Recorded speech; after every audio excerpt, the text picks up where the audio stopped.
Welcome to Disrupt to Shift, transforming and empowering the human spirit. Our mission is to inspire change, push boundaries, and lead a journey towards fearless healing and wholeness.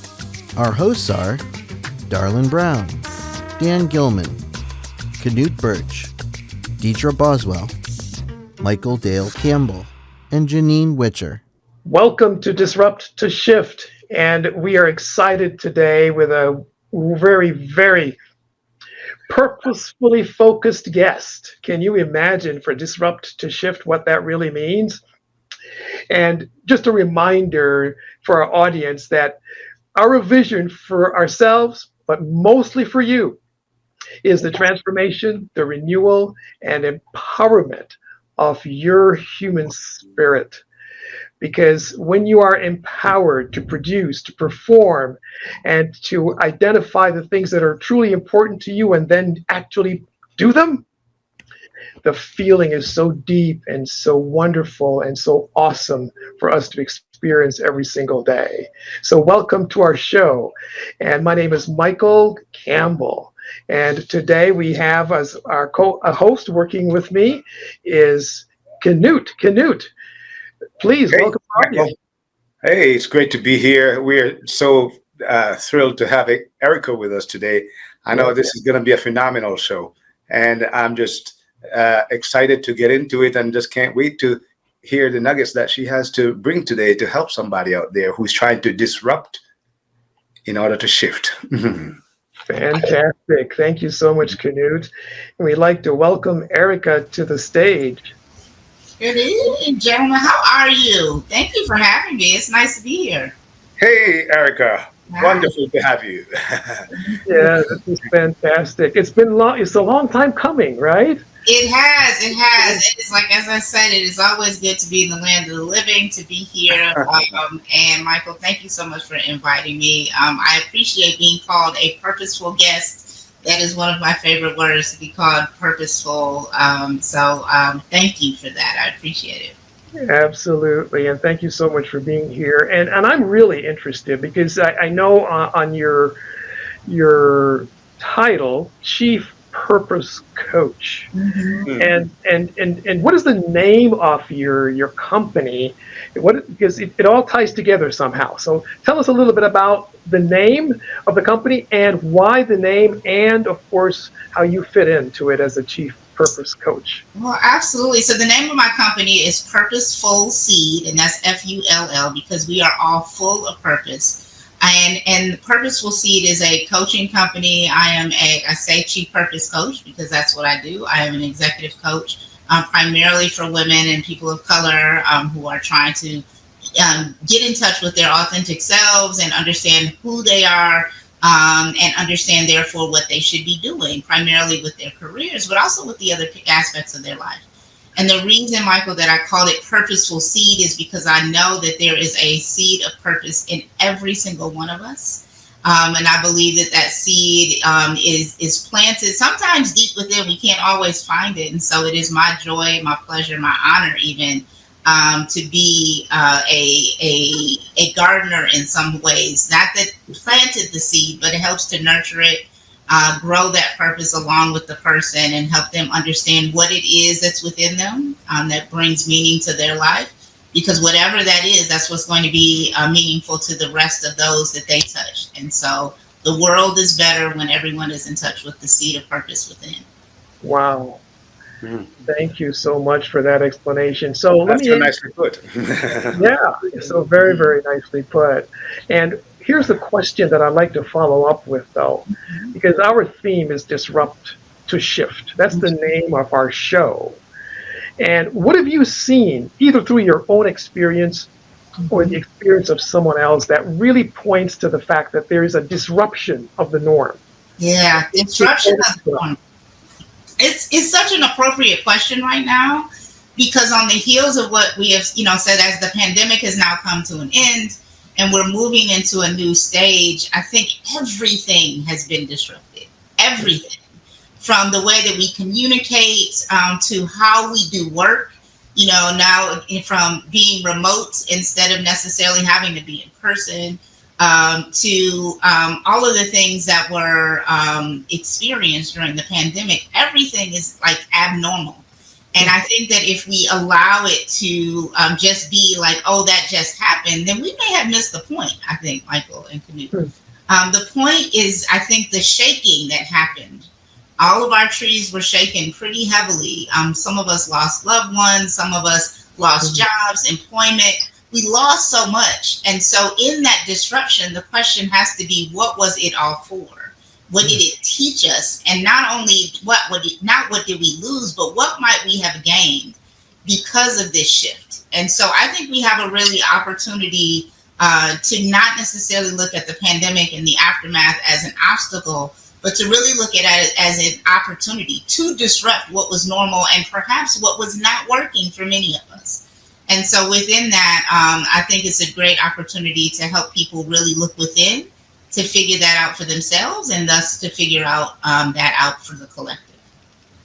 Fantastic. Perhaps, Erica, I love what you just said there, that it's an opportunity. Perhaps, however, there are some individuals who have been so shaken up by this the pandemic, and even in its aftermath, though we may not be quite cleared of it yet, but they may have been so discombobulated, and they're knocked out, sick, whatever, that they can't even visualize opportunities. They can't conceive of opportunities. In some have experienced divorce, some have experienced death, including myself. In their families, and they still are at that point that has anything good thing come out of it for me? I hear other people talking about it, but it doesn't feel that way to me. How can what can we say to them? What can you say to them? Yeah, it's such an important question that we have to ask, because some people are really hurting. And I say this on the heels of having personally experienced very, very recently people in my circle who have committed suicide, who are in a really deep sense of pain, but on the outside, you don't see it, right? You're not seeing some of the pain that some people are experiencing. And so people might be asking themselves, like, where is the opportunity when all I see is obstacle, when all I see or feel is pain? And we have to be really honest about that people are hurting and suffering in silence, that they are not necessarily connecting with the real pain that they're feeling. They're not sharing it. They're posting everything online as if everything is okay. And the reality is, when we say check on your strong friends, some of us are carrying weights that you can't even see, So to your point, Knut, I think we have to allow for people to know, number one, that it may be dark now, but it won't stay dark. Always turns to light, right? It can turn. The morning will come, the sun will rise. And I think it's just really important that we encourage people to know that if you just keep turning the page, then light can come back to you, right? And now that we're on the other side of the pandemic, I'm hoping that people are starting to feel some of that light. But if not, if anyone is listening right now, I want them to know that they matter. They matter to not only the people in their circle, they matter to the existence of humanity. You matter because you're part of a larger human chain. You matter. And it is so important that our people know that they have to understand that them not being present, and not being present is not just being physically present. It is also not being full in your full self. It makes a difference in the world, right? And so I think a personal story about being able to continue to turn the page in 2020, when everybody was kind of focused on pandemic, and certainly I was too. I have 3 children. We were at home, remote learning. But I faced, for me, what was the most difficult challenge of my life, in the sense that I was diagnosed with type 3, stage 3 breast cancer. And at that point, that's right before I started my chemo and that treatment, is where Michael and I kind of happened to cross paths. I was leading a vision board party. And that must have been a shock for you. Absolutely. Absolutely. It is a shock. I mean, in some ways, no one ever wants to get that news. Young, 3 children, vibrant, moving around and realizing that life stops for a minute. Life can hit you hard, or as my daughter likes to say, life is lifing, mom. Right? Life was lifing for us. I love that. I love that. I love that. It takes a teenager to be able to come up with something so right. genius. It's the beauty of it, right? Life is lifing. And it was lifing real hard in 2020, right? So we had the pandemic outside our doors, and then we had our own, pandemic of sorts in our home. And the one thing that I think I held on to first was my faith. And second was the idea that if I keep turning the page, this is a chapter in the book. This is not the whole book. This isn't the end of the story. This is just something that could propel me to even greater heights. And that was my mantra. I remember in my spirit, God telling me, just trust me. And that spirit is really what carried me to turn the page every day. Your faith. And so I would hope that anybody who is struggling with the opportunity, the idea of how can I see opportunity, is to know that every moment that you have an opportunity to breathe, to try again, you also have an opportunity to do something different, to be something different. And so that is my message to people, is that you matter and keep pushing, because greater and better is coming. Wow. Sounds like your faith played an integral part in your dealing with this successfully. Yeah, absolutely. And everyone has different levels, different types of faith. I am a self-professed, Christian, but people have different things that they hold on to that give them that sense of hope. And for me, that was absolutely my faith. I am a child of God, and I know that because of that, I matter. Right. So I matter not only because I matter primarily because I exist. Right. Like that's first. And some people think that you have to matter to somebody, but no, you matter because you exist. In an age where we are focused a lot on like artificial intelligence. I mean, I know you all have heard a lot about AI, and, you can create anything, using the artificial intelligence. But the one thing that we cannot create is the human soul and the human spirit. You can't do it. And so knowing that, I hope people recognize that because you are unique, you are one of one, that in and of itself makes you important. And so in my case, I realized that I was important to myself. I was important because God had me here. And I was also important to the people around me, to my children, to my family, friends. And then I had something else that I was supposed to do. And that was my hope. That was what kept me going. That's what got me through. And I hope that I can encourage somebody to know the same is true about their own lives. Wow.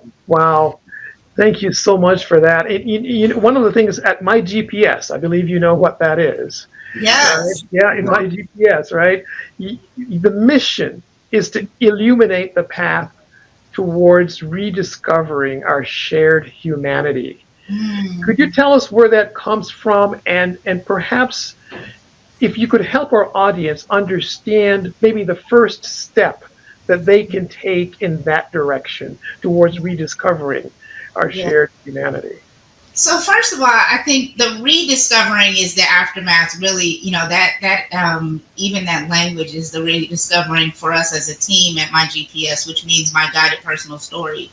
And it is the realization that on the other side of the pandemic or whatever, we need to reimagine and rediscover ourselves, right? Our greater selves. And so that's where that comes from. But that idea of shared humanity, I think, is so important. If we didn't learn anything through the pandemic, I'm hoping that we learned that we need each other, right? Like we were sitting in homes by ourselves, many of us, or sitting in homes with isolated in so many ways, connected only through technology. Thank God for Zoom and all of the things that allowed us to continue to work. But in some ways, I think what we realize is we need each other. It is not humanly possible for humans to remain disconnected. We need each other. And we have a shared humanity that we share a lot of the same things, the same needs. We are all essential There is no essential worker. We are all essential. And I'm hoping that we recognize that. And so GPS is primarily, I would say, it's a life practice, which is really meant to help people understand that there are some critical questions that you can ask yourself as you think about your shared humanity and your shared existence with other people. And the first question is, one, who am I? Mm. Who am I? And that is not a question, Michael and Canute, about what I do. Mm. So if you think about it in an interview, what's the first question that anybody asks you? You're laughing because I know you know what it is, Yeah. right? Yeah. What kind Tell me a little bit about yourself, right? Yeah. Yes. And usually people take the opportunity to talk about all the things they have done in their life. Right. And the resume starts, and they could be talking for 10 minutes on that first question, hoping that something in there is interesting. Most interesting conversation when asked that question is not about what you have done. It is about who you are as a person. So when you asked me, you said chief purpose coach. I told you I'm a gardener of purpose. That's what I do. That's how I live. Not just because that's my job and my business, but because that's how I live as a mom. That's how I live as a community member. I want young people to know that they matter. So I'm constantly trying to find that seed of purpose in anybody. It doesn't matter where I am. So that's who Erica is. And I think if people could reconnect with who they are, then they can figure out, then what am I supposed to do, right? Then they can live that authentically. And so the first step to figuring out or rediscovering our shared humanity is understanding me. Wow. Right? It's a great equalizer to say, I matter just as much as you. So we don't have to fight about that, right? Now we're equal because we both are essential. And then we can operate and be that person. Wow. That's certainly profound. Certainly very profound. And part of the reason I say that, and what strikes me about that is that very often, many of us, perhaps most of us, hide behind some kind of title. Yes. I mean, whether it's a lawyer, it's a teacher, it's a pastor, a doctor, and we tend to see that as our identity. I mean, I have fallen victim to that, and only in recent years I've been liberating myself. So that I don't even, I tell people, don't even call me by any title that that I supposedly have. Just call me Canute. I want to feel normal. I want it to fully register here that I am just like everybody else, and what I do is only as important as what the other person does, because I need him to do that so that I can survive. He probably needs me so that he can survive. It's so profound. I love Erica. It is. And what you just offered though, Canute, is also like there's a sense of humility in recognizing that I am not my title. And people don't want to give up that part, right? There's a level of power, prestige, particularly in a capitalist society that needs there to be somebody up here and somebody here, and the hierarchy and things of that nature. So there's a humility that comes with saying we're equal. I'm important, you're important, we're all important. And if there ever was a real approach to diversity, equity, and inclusion, which is what we're talking about all the time right now, right? DEI. The real DEI in finding diversity and equity is really an understanding we're all equal, right? We all have something significant and important to offer. But if we don't connect with that in ourselves first, then certainly we can't connect with it in someone else. So the humility that it takes for you, Canute, to say, I'm not my title. I'm not all of the things that I have done. I'm human. That is the shared humanity that I think is really healing and also really imperative if we are to help heal the land or heal our world from all of its, dysfunction and evil, is to recognize we all are important and essential. Wow. So please tell me, How do you do this? Because one of the things that we know is that you also work with the 18 to 25-year-old group, Yeah. young leaders in the making and the training, and those looking to really make an impact in the world Mm-hmm. in whatever fashion. How do you actually communicate these concepts to Mm-hmm. that age group? Because I imagine there are people in the audience that are parents, they're teachers, they're people that interact with young adults and are young adult advocates like myself. Mhm. And it's a tremendous responsibility that we have to be able to help communicate these and transfer the skills that you're talking about today.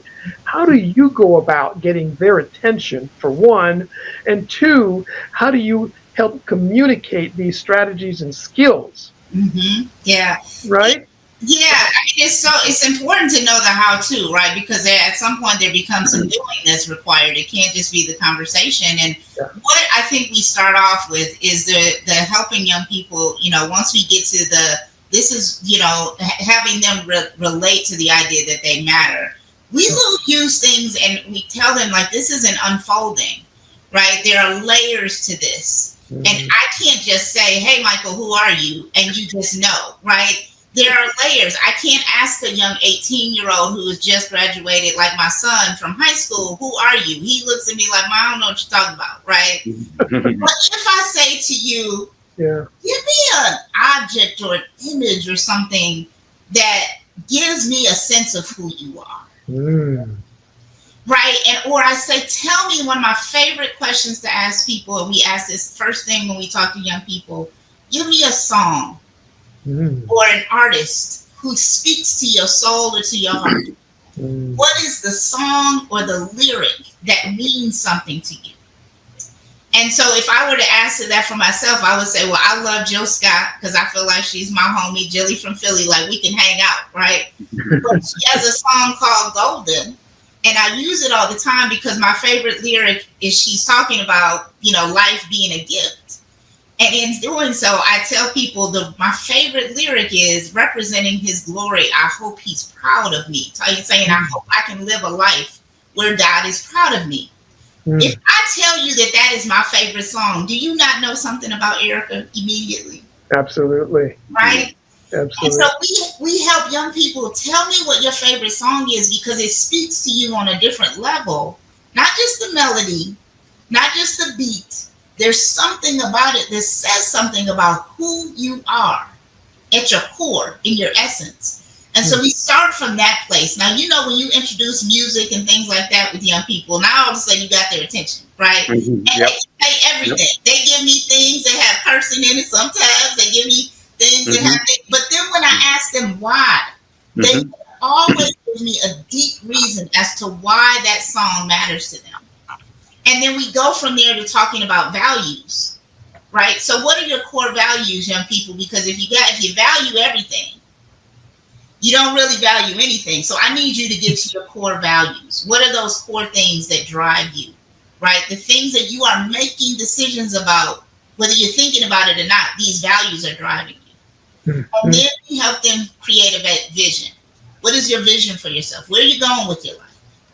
And I could keep going on the different strategies, but all of it is using music and art. We do vision boards where we're literally cutting out pictures and paper. And I want you to envision, because if you can see it, young people, you can be it. And this isn't restricted to young people either.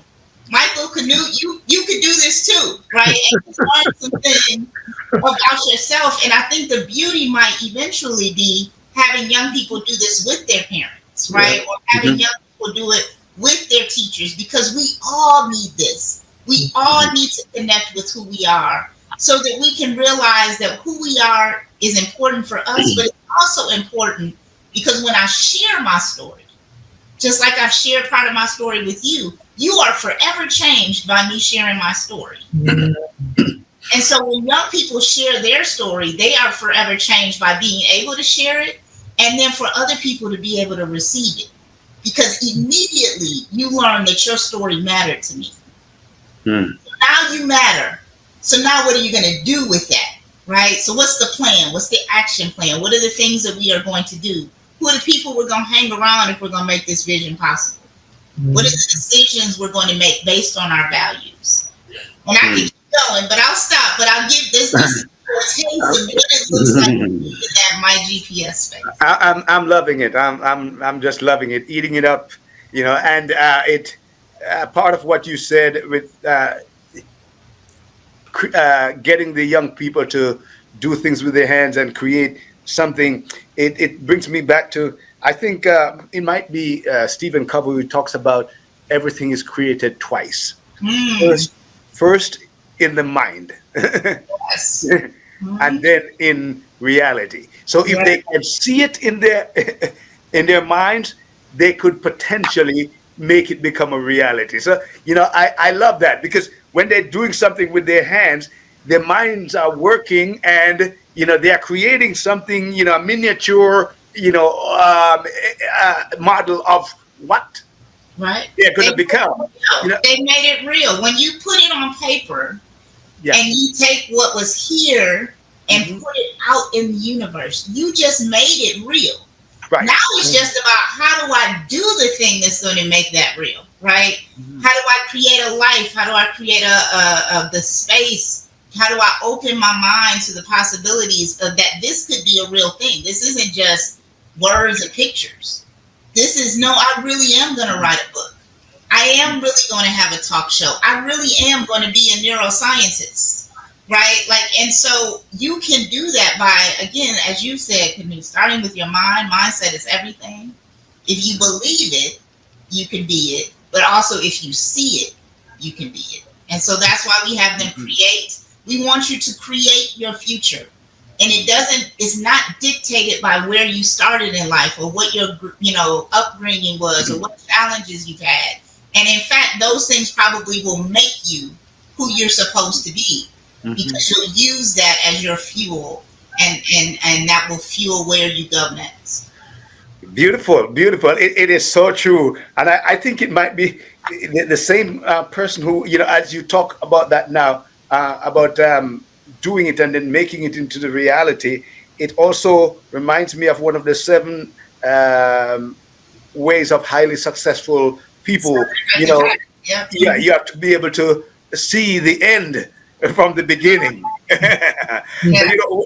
Yeah, in order to get there, you have to see it now. Absolutely. Yeah. So And a vision board helps them to do that. yes, Right? yes. Yeah, it's amazing. So we're really interested here in getting people to understand a few concepts that will help them. And one of the concepts that I've been learning, in fact, I'm taking a class actually from a friend in cognitive restructuring. It sounds like a whole big term, right? And it is. Cognitive restrict, is that really just a mind shift? Well, yeah, absolutely, Okay. right? It is basically just a mind shift, and so thoughts, feelings, and behavior, and really for people to really understand that their feelings are controlling their behavior to a great extent, because we're responding to the feeling. Sure. But the way to change the feeling, I'm learning, is to actually change your thinking, change Yes. the thoughts. Thank you, Yeah. Mom. How do you apply that same principle in working with clients, and how does that work for you? How do you deal with that kind of topic, so that because people can distinguish what's actually happening in their own bodies? Yeah. Mind shift is everything. And this is an age old, kind of premise for anyone that's doing coaching and development therapy or whatever. It really does start with your mindset. The framework that you're coming to will determine. There's a neuroscientist, Dr. Caroline Leaf, who I follow a lot. And I sat in a presentation, and one of the things that she said was, "You are not your brain." And I was like, okay, what does that mean? And she said, your brain is a physical thing in your body that tells your body what to do, but your brain is led by your mind, which is spiritual. And everything starts with the mind, right? And I think we have to let people know that you are a function of how you think. Could you repeat that again, Erica? That little philosophical part right there Right. Well, so about your brain and your mind. this is And not me. This is Dr. She said you are not your brain. Yeah. Your brain is controlled by your mind, and your brain is physical, your mind is spiritual. And if you can connect with what you think Mhm. and shift that, you can change what your brain will do and therefore change what your body will do. So when we're talking about illness, we're talking about, things that you can change your mind, you can change everything. And the challenge is that people don't recognize that their mindset can shift. Mhm. They think that their mind is just like it just is what it is. But when you give someone the opportunity to say, let me offer you the invitation to consider a different way of thought, Hmm. if they can give themselves permission to think about it differently, and you can't make anybody do it, right? Because when they're ready, they're ready. But if you say, can I, have you ever thought about it like this? That one shift might be everything that they need to push the blockage, to push what they thought was an obstacle into, I didn't really think about it in that way. Hmm. Right. And so sometimes it's just that is the beauty of coaching. I tell people all the time, gentlemen, I don't have your answers. And so oftentimes people will say, well, Erica, why am I hiring you? But what I say is the answer is already in you. My job is to facilitate a space to ask questions. Mhm. Deep questions. Well, why did you do that? Wow. Who told you to do that? Mhm. Why did you think of it in that way as opposed to this way? Uh-huh. And the more that we ask questions, the more our brain starts, because if I ask you a question, there's automatically assumption that there is an answer on the other side of it. I don't know what the answer is, but there is an answer. If I can give myself a different perspective or a different answer, then I give myself an opportunity to see the problem or the challenge or the obstacle in a different way. And that's what we do with our young people. That's certainly what I do as a coach. I got lots of questions, gentlemen. I don't have everybody's answers, and I'm not supposed to. But I do like to come up with thoughtful, provocative, evocative questions that help you challenge your mindset, because that's where it starts. And the whole concept of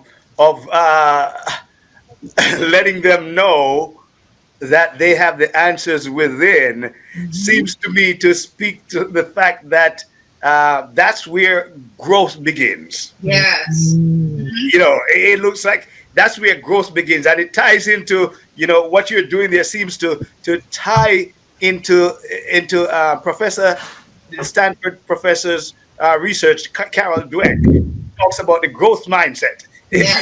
you know, Yeah. um, Mm-hmm. the importance of getting into that growth mindset, because that's what's going to help you transform your whole life. Yeah, absolutely, absolutely. In education, the growth mindset is really powerful. And I started my career as a teacher, and I would often have to tell my students, "You didn't get it yet." Right? Like you didn't understand it yet. That doesn't mean that you can't. That doesn't mean that you won't. So that growth mindset of I am moving and incremental growth is important. Everything doesn't change overnight. It takes time. It takes practice. It takes discipline. But the growth mindset allows you to believe that every little piece of growth, even if I learn what I don't want to do, even if I learn what I don't like, that is still growth, because I still learned something that's going to get me closer. So that growth mindset is really important. I think another thing about growth, if I can, is offer the fact that people grow when they are uncomfortable. Ooh. Ooh. Where you can do so you can hear. People grow when they are uncomfortable. Ooh. Man, that's profound. Well, and it's true, because you think about it. And it is. Use the analogy of wearing a pair of your favorite pants or jeans. Mhm. They're all good until they get tight. Right? I will keep a pair of jeans that I love forever, no matter the style or whatever, if they feel good. But the minute that they start to get tight, right, and they start and maybe you're losing weight and they start to get too small. Now it's uncomfortable. I gotta find something else. Huh. That's when my growth happens, when I am uncomfortable, and life will give you uncomfortable moments Uh-huh. to lead you to the growth that you need to get in the next phase, right? Mhm. So people run from discomfort, which means they're running from growth. But I Mhm. encourage people lean into the discomfort, because the discomfort is gonna make you say, you know what, I gotta do something different. This is not working for me. This is Mhm. not serving me anymore. Mhm. Mhm. And so instead of running from the discomfort, I encourage people to embrace it. You're not only waxing philosophical, you're waxing biblical to talk about that seed that Yeah. seed which has to go through that process. The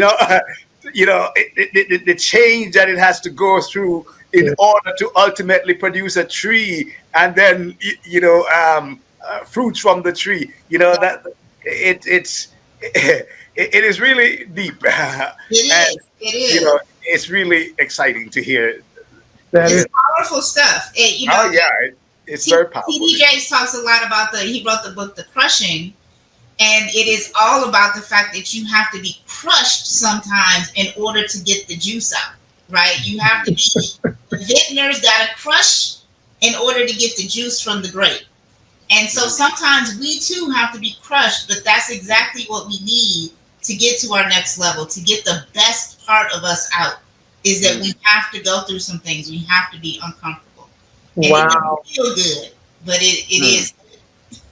Mm. Well, Erica, I want to just tell you this is really exciting, and we have just a few more minutes. I have a question for you because I'd like you to go into the recesses of your memory Okay. and think about the greatest shift that you have seen in a person.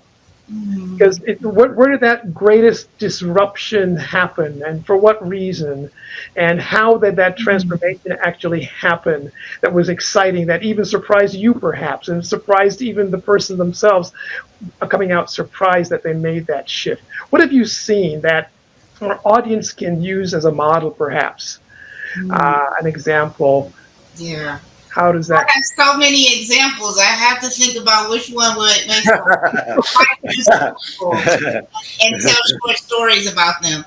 I think the one I remember having a conversation in the very beginning with someone about, what they love and, what they want to do with their career. They spent a lot of time telling me about what they had done. Yes. And I was like, okay, that's great. I love that you've done all of those things. Now I want to know what you care about.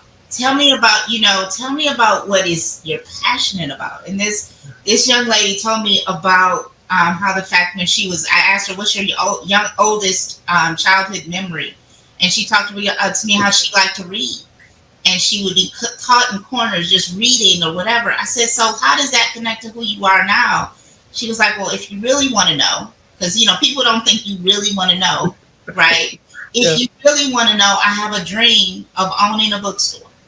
Wow. Bookstore and a coffee shop where people come and build community and read books together. And she had this beautiful vision. Wow. And I said, so why didn't we start there?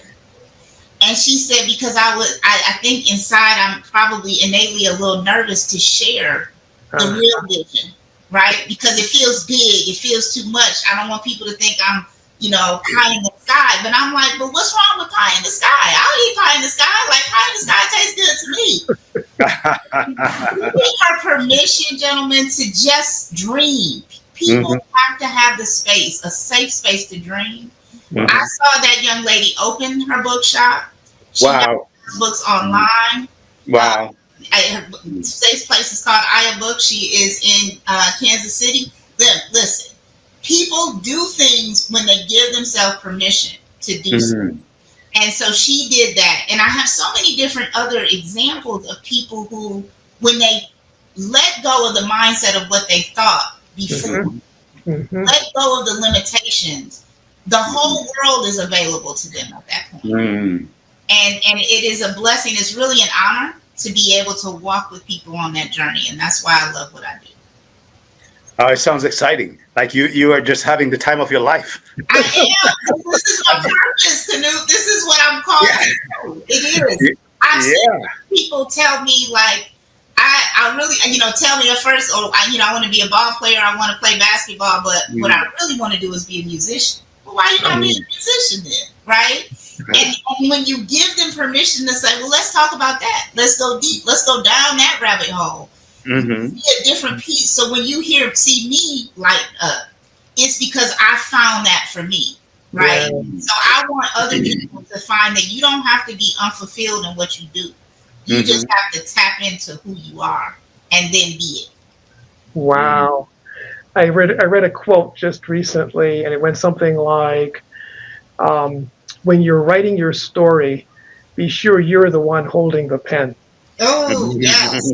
Right. Yeah, I love that. I love that because somebody else will write it for you, Michael, if you don't. that's right. That's right. That's right.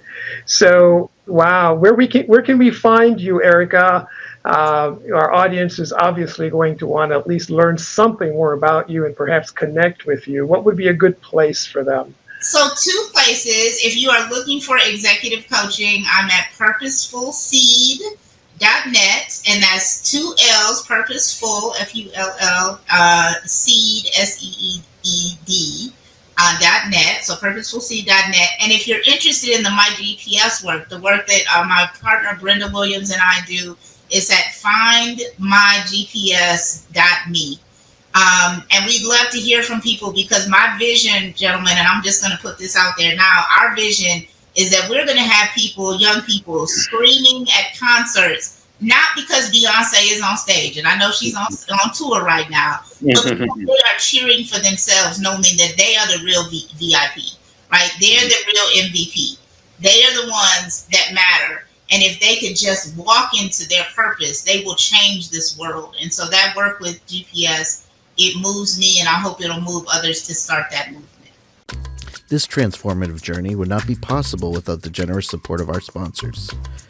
Their belief in the power of disruption and their commitment to fostering innovation have been instrumental in bringing these stories to light.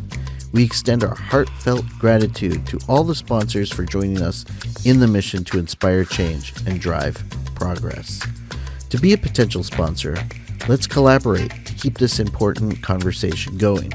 Together, we can all make a difference.